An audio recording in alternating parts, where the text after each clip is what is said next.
One of the things I've noticed about celebrities, and it's a big danger. Imagine you become famous, and as a consequence of that, now you have a persona, and that's you defined by the social crowd.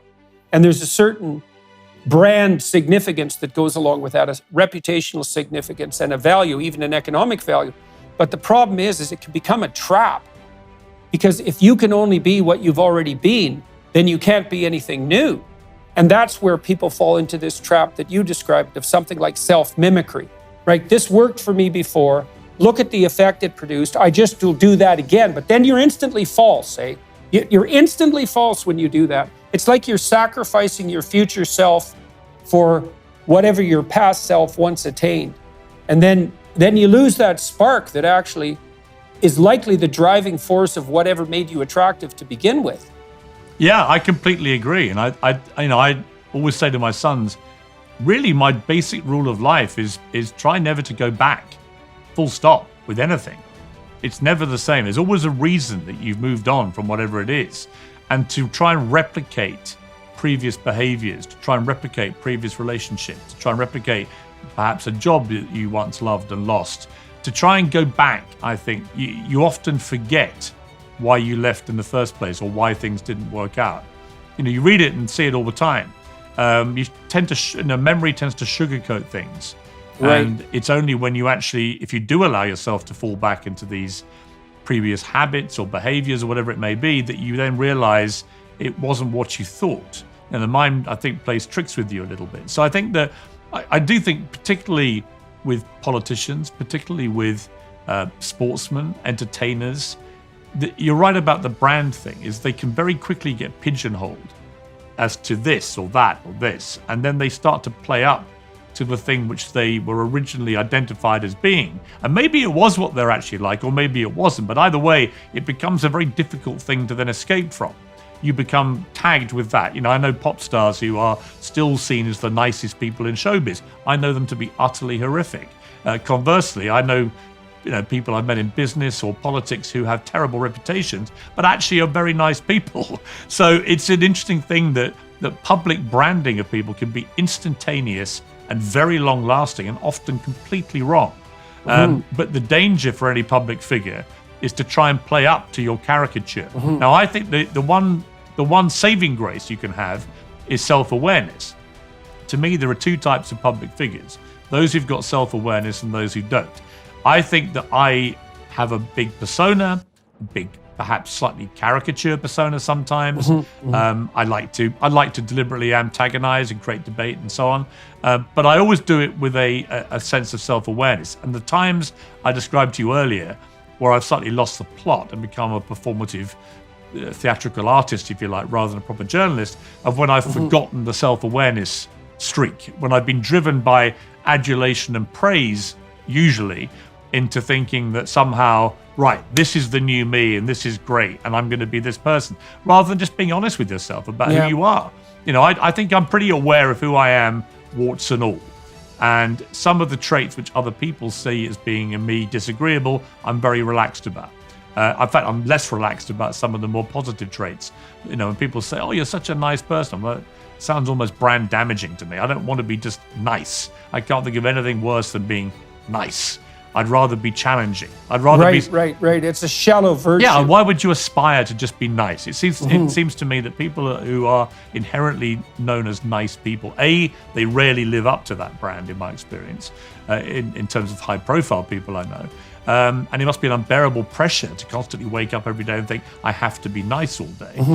When in fact your natural and more honest instinct may be to be disagreeable from time to time, because that's what you're actually feeling. And often you'd be right, by the way, to be feeling disagreeable about something. So I do think that, I think I was just struck by something you told me when I interviewed you, that you felt as you've got older, you've evolved and you've learned things about yourself. And I feel exactly the same way. I'm not the same person I was. I think I still have the same sense of virtues which perhaps were instilled in me when I was a child by my family. I had a very strong family, a very strong upbringing. But I do think I've evolved as a person. And I do think if you don't evolve as a person, I'm not sure what you're doing here. It's, the world's a tough, difficult, complex place, and you should evolve emotionally as you get older, and hopefully in the right direction. I think you turn into an actor. So I've spent a lot of time analyzing pop culture, and I focused a lot, as many of the people who are watching and listening to this will know, on analyzing the great Disney animated classics, which were extraordinarily influential, popular productions. And one of the movies that has struck me most particularly, although I don't think it's the greatest of the Disney movies, is Pinocchio. And there are a number of, so Pinocchio is a puppet. So someone is pulling his strings, right? There's forces behind the scenes that are making him who he is, and he's unconscious, he doesn't know it.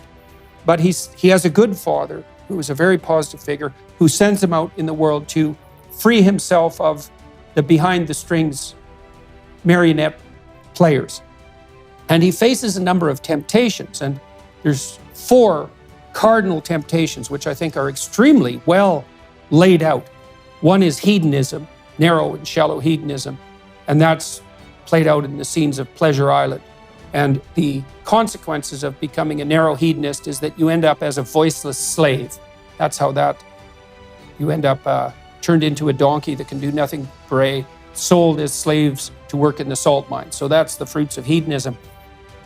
Another scene that perplexed me for a long time was that Pinocchio is enticed into being an actor. And I thought, what in the world does that mean? Because the people who made this movie were obviously Hollywood types, and what's so wrong with being an actor? But the answer is to be found in the discussion that we were just having. If you're playing a role and you're doing it as a fictional character, and you're playing a role in a movie, let's say, and everyone knows that what you're doing is fictional, that's one thing. But if you're an actor who's attempting to play a role for your own egotistical gratification, then that's a catastrophe. And what happens in the Pinocchio movie is that he is enticed into going on stage as a puppet, and he does a wild dance and tangles himself up in his own strings and ends up face down in front of the crowd, and then also enslaved. One of the other temptations, just interestingly enough, because it's germane to our current culture, is that the fox and the cat, who are agents of Mephistopheles, essentially, also entice Pinocchio into playing the sick victim.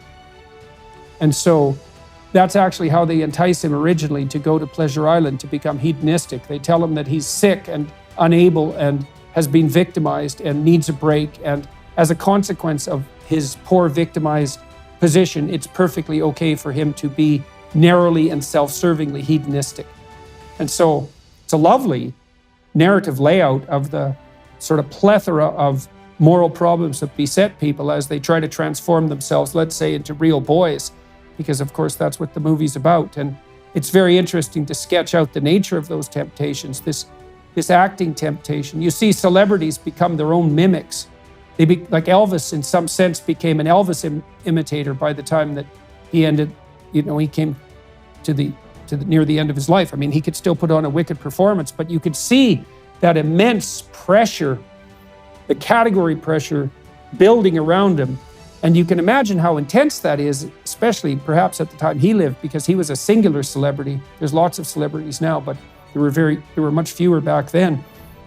And the pressure to abide by the way you've been defined must be almost overwhelming. And it isn't obvious that we really know how to rectify that. I think the confession idea is a good one, is that you need to keep your inadequacies foremost in your mind, and you need to serve some principles that are higher than yourself. But that's easy to say in the abstract. It's not so easy to actually do it when you're the one being tempted. Yeah, I think you also rightly said you have to have people around you who perhaps are disagreeable enough to be completely, bluntly honest with you.